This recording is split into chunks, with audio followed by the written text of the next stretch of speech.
Hello and welcome to F106, Fielding and Integrating Capabilities. Here are 5 key takeaways from this lesson. Force integration is essential for synchronizing .mil PFP solutions into organizational designs.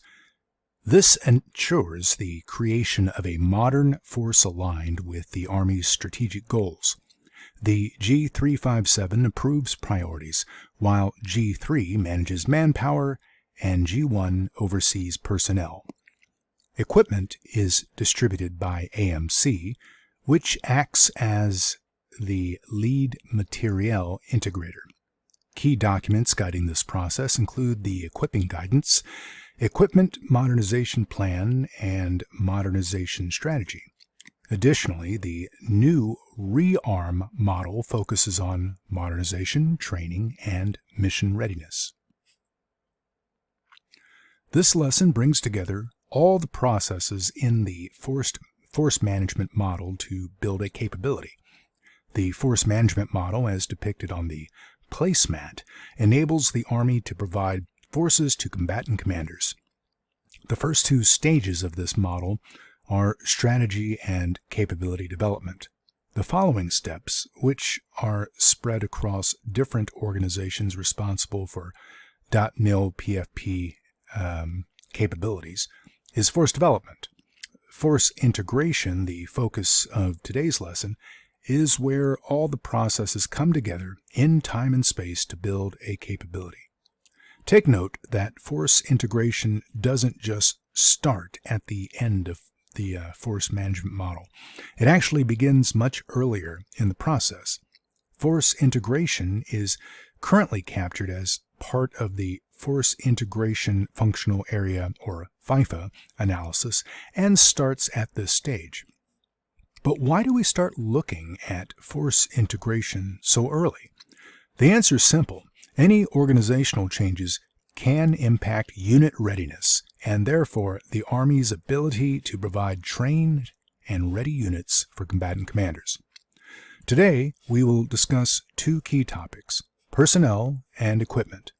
These tasks are conducted within the Army's priorities and ethical standards to produce a trained and ready unit.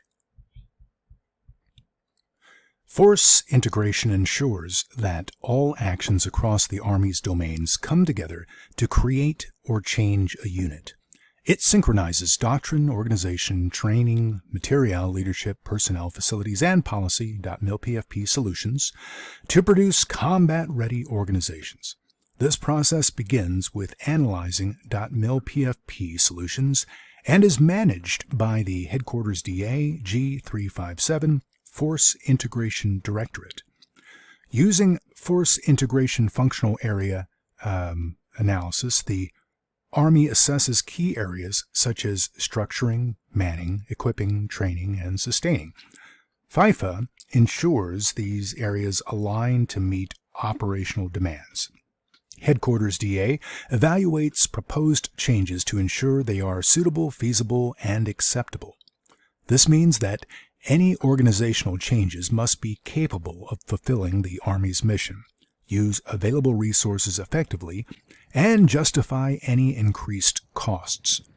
Force integration is a comprehensive process requiring coordination across multiple functional areas to create smooth transitions for new capabilities. Priorities, guided by Headquarters DA, influence how, where, and when capabilities are developed. The goal is to maintain the trust of Congress and the American people by ensuring ethical application of resources and technical knowledge. Force integration aims to enhance warfighting capabilities while minimizing adverse impacts on readiness during transitions. This involves integrating new doctrine, organizations, and equipment into the Army, developing coordination strategies, and assessing organizational impacts.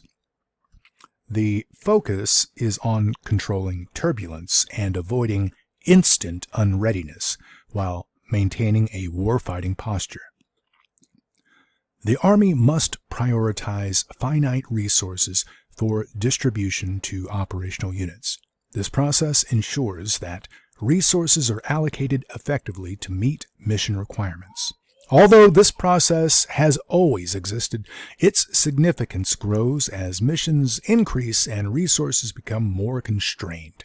The Army uses 3 key documents to communicate prioritization: the Army Modernization Priority List, AMPL, the Dynamic Army Resourcing Priority List, the DARPL, and the Active Component Manning Guidance.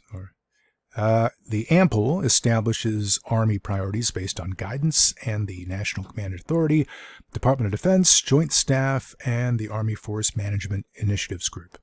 It synchronizes resources to meet current needs and long-term modernization goals. DARPL ranks Army units in a 1 to N list, aligning them with AMPL to guide resource allocation. It incorporates senior leader priorities, strategic guidance, and Army modernization initiatives. The Active Component Manning Guidance, ACMG, aligns manning with Army priorities, ensuring units are staffed according to mission importance. Categories are determined based on the DARPL's priority of units. Looking ahead, the Army is developing two systems: the Defense Department Readiness System, DDRS, and Army Readiness and Deployability System, ARDS, which will further enhance resource allocation and readiness monitoring. So, in summary here, Army prioritization is communicated through the AMPL, DARPL, and ACMG, ensuring resources are allocated efficiently to maintain readiness and meet operational demands. Building on our discussion of Army prioritization, this slide digs a little deeper into how the Army allocates its resources through the Dynamic Army Resourcing Priority List, the DARPL.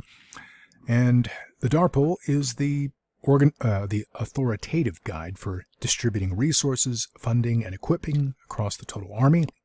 It prioritizes units based on forecasted demand, helping the Army develop effective distribution strategies.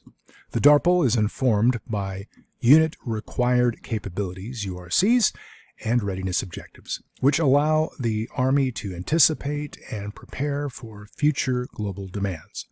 By incorporating existing and emerging global demands and forecasted challenges, the DARPL ensures that resources are allocated proactively rather than reactively. This process allows the Army to meet both current needs and future operational requirements, ensuring readiness across all levels. The DARPL's comprehensive forecasting helps the Army stay agile and adaptable in response to global security challenges. Various conferences also play a crucial role in linking prioritization to resource allocation. So these include the Army Sourcing and Resourcing Conference, ASRC, and the Army Modernization and Equipping Conference, the AMEC, I believe. These events bring together key stakeholders to synchronize resourcing strategies with operational priorities.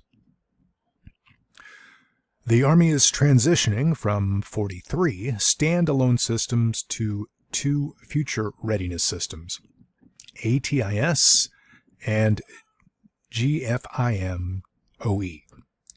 ATIS will serve as the authoritative source for training data by fiscal year 27, while GFIM-OE will manage all aspects of readiness except training by FY24-25. So these systems will eliminate redundant data processes, providing a real-time, comprehensive view of the Army's force structure and readiness. GFIM-OE, I think I'm just going to call it GFIM-OE, is the Secretary of the Army's top defense business system priority. You might remember in F103 when we talked about defense business systems. Anyway, this cloud-based suite will provide real-time visibility of the Army's force structure, readiness, and availability, improving data accuracy and reducing manual processes. It is set to transform how the Army manages readiness, aligning with the deploy to redeploy and retrograde process. This slide serves as a transition to the next topic of manning. While many functions are ongoing within force integration, including funding, stationing, deploying, training, and sustainment, we will focus on manning and then later equipment to build an organization. The Army's manpower and personnel management is supervised by the G357 and G1 respectively. The Army's priorities for manning are communicated through documents such as the AMPL and DARPL, which inform the development of the Active Component Manning Guidance, or ACMG. This slide highlights the roles of Headquarters DA G357 and the G1 in manning the Army, focusing on how they manage manpower and personnel. First, the G357 supervises the structure of the Army and approves the ACMG. This ties into broader priorities like those outlined in the National Security Strategy, the NDS, the NMS, and these documents drive the prioritization of SecDef-approved operational requirements and Army initiatives. Second, the Dynamic Army Resourcing Priority List, the DARPL, is developed to source and equip units based on Army requirements. The DARPL is a ranked list of units that dictates both the manning and equipping priorities for the Army. It's essential to remember that this process connects manning with resource allocation, ensuring that the highest priority units are fully supported.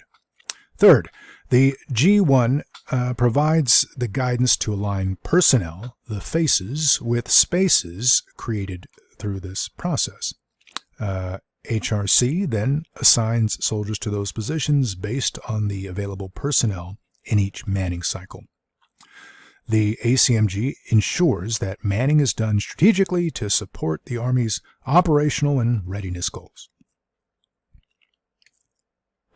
The Active Component Manning Guidance establishes the Army's personnel priorities for upcoming fiscal years, determining levels of fill based on unit missions while providing strategies to mitigate personnel shortages. The Army G1 is responsible for formulating, coordinating, publishing, and overseeing the ACMG.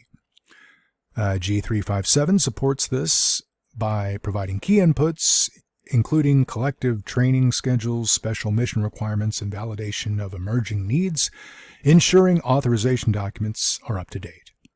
HRC implements the ACMG across the force, aligning manning with current AMPL and DARPL priorities. The purpose of the ACMG is to establish manning priorities, goals, and responsibilities at all levels, ensuring readiness remains the top priority across the force. Commanders at all levels must adhere to this guidance. It is important to note that reserve components have a separate manning guidance. This slide explains the relationship between Army modernization, the Army Modernization Priority List, the AMPL, the DARPL, and Active Component Manning Guidance. First, the AMPL is a classified document that reflects Army modernization priorities for 2030 to 2040, based on policy and Army senior leader guidance. It informs resourcing decisions for long-term modernization efforts. Second, the DARPL is developed by 357 and sources and equips units based on Army requirements. It ranks all unit identification codes, or UICs, in a one-to-N list, which drives resource allocation for both manning and equipping. The DARPL is updated twice a year to reflect any changes in Army priorities. Finally, the ACMG synchronizes manning with the priorities established in the AMPL and the DARPL. It ensures that the Army's personnel assignments are aligned with its operational and strategic priorities for the coming fiscal years. So, these three documents work together to ensure that Army resources, personnel, and equipment are aligned with national and Army priorities. The ACMG is the final step when it comes to personnel, I guess, ensuring the right personnel are assigned to the right units based on prioritized needs.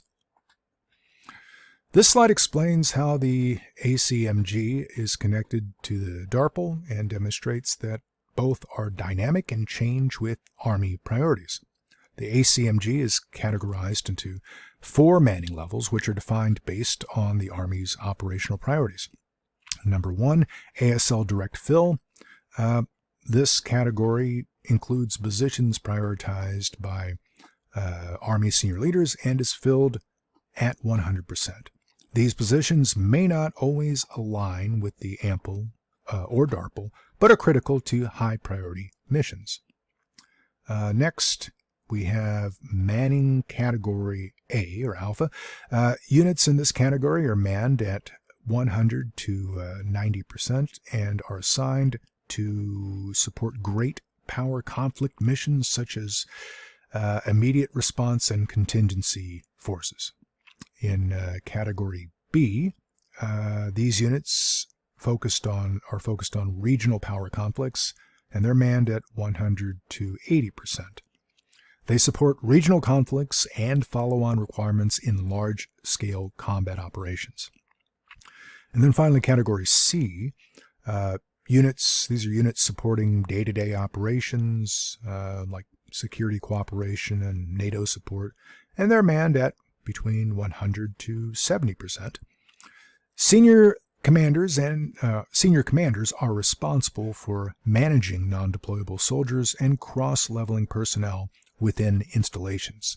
Requests for changes to unit manning categories must go through the ACOM or ASCC to Headquarters DA for consideration at the semi-annual Army Synchronization and Resourcing Conference, ASRC. The active component assignment process occurs during 2 manning cycles per year, with the summer cycle, the -02 cycle, being the largest. Units identify shortages based on commander priorities and submit requisitions through their officer strength manager, who works with the HRC to validate them at the manning conference. If requisitions are not validated during the conference, they will not be filled. The assignment process involves coordination between HRC account managers and assignment officers. Account managers are responsible for ensuring units are manned according to Army manning guidance. They work directly with Command S1s and open requisitions for officer fills. Assignment officers manage the available officer population, identifying officers for each manning cycle based on their MOS and grade. During the manning conference, the account manager and assignment officer determine how many openings will be validated based on available officer inventory and unit requirements. This process often results in a mismatch between position grade and officer rank due to inventory shortages. Once requisitions are validated, assignment officers match available officers to positions using AIM-2, which aligns officer talents to unit needs. AIM-2 operationalizes Army manning guidance to ensure readiness while increasing transparency and officer engagement in their career management. So this process, by the way, doesn't apply to chaplains, JAG officers, AMED, or other functional areas. So this concludes part 1 of this F106 voiceover. This lesson overview will continue in part 2.